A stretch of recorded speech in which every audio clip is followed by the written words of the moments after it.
Des briques de lait pas comme les autres, signe d'une nouvelle étape déterminante pour la laiterie des Failles. L'institution Limousine, établie à Isles depuis la fin des années 60, déménage en zone nord de Limoges, première pierre pour un futur nouveau bâtiment, opérationnel début 2024, à la clé, une laiterie plus écologique et plus productive. Aujourd'hui, on va avoir une capacité en augmentation de l'ordre de 30%.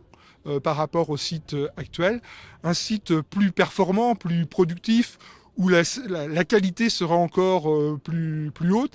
Et puis surtout, deuxième grosse évolution, c'est l'approche environnementale, où on a mis un niveau d'exigence très élevé. Par exemple, la quantité d'eau utilisée va être divisée par 4. Les eaux usées, rejetées vont être retraitées en majorité, puisque à 90% à terme, on la réutilisera. Et puis on va essayer de produire une partie de notre énergie en gaz et en électricité via un méthaniseur et via des panneaux photovoltaïques. Donc c'est une très très grosse évolution. Le futur bâtiment sera plus écologique, il produira même une partie de l'électricité qu'il consomme. Comme vous pouvez le voir derrière, on a beaucoup de surface. On a plus de 3,5 hectares de surface terrain. On va utiliser 1 hectare avec une centrale au sol, une centrale solaire au sol. Et cette centrale au sol va nous amener à peu près 40% d'autonomie en électricité. Le choix du verre, il est inscrit dans les gènes de la coopérative. On est dans le monde agricole, on est proche de la nature. Et de se dire que nos outils industriels doivent s'inscrire dans la même démarche, surtout lorsqu'on a un produit comme le fromage blanc, qui en fait a un produit sain, laitier, sans additifs, sans conservateurs.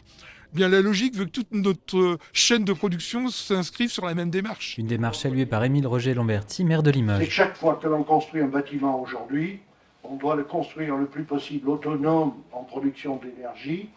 Électricité et gaz, c'est encore mieux. Et la deuxième chose, c'est qu'on doit récupérer l'eau.